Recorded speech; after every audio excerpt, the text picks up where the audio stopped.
एक बार क्या हुआ, एक अंग्रेज भारत घूमने आए। आपके आगरा में तो बहुत ही आते हैं। तो अंग्रेज आया भारत में घूमने। वो एक हलवाई की दुकान पे गए। तो हलवाई की दुकान पे हलवाई बना रहा था एकदम गर्मा गर्म जलेबी, बढ़िया रसा डाल करके उसमें गर्मा गर्म जलेबी बन रही थी। कितनी बढ़िया थी वो अभी बताऊंगी नहीं। एक तो ठंड पड़ रही है, ऊपर से एकादशी है। तो अंग्रेज बोला कि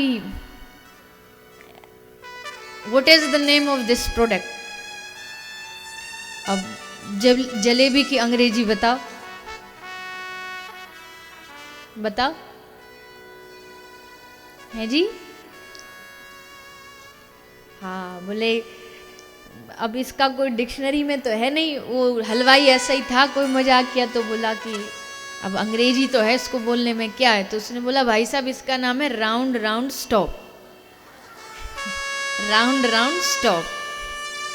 बोला oh wow wow round round stop, खुश हो गया। बोला इसको आधा किलो पैक कर दे, हम अपने अमेरिका लेके जाएंगे, दिखाएंगे लोगों को। तो उसने आधा किलो पैक करवा ली और वो लेके गया अपने देश। तो उसका बॉस था, तो बॉस को जाके बोला कि सर देखो हम कितनी बढ़िया चीज़ लाए हैं, पर इसमें बड़ा एक सीक्रेट छुपा है। बोले क्या सीक्रेट? ये पता लगाना है, ये बड़ा मुश्किल काम है, हमको समझ नहीं आया कि इस गोल गोल में ये मीठा कहाँ से ऐड हो गया। मतलब ये भरा, इस जो भीतर रस होता है वो इसमें भीतर भरा कैसे, ये हम पता लगाने के लिए ये रिसर्च खोज हम कर रहे हैं। जैसे बॉस ने सुना तो गुस्सा में आकर उसको एक झापड़ लगाया। तू ये क्या भला लेकर के आया?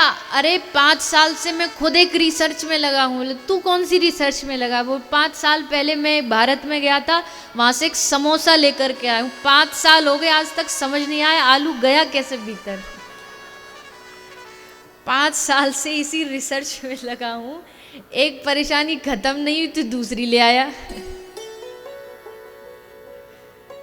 तो भैया भारतीयों का दिमाग तो भारतीयों का ही दिमाग है, ये कुछ भी कर सकते हैं। खान पीन में कोई इनसे आगे नहीं।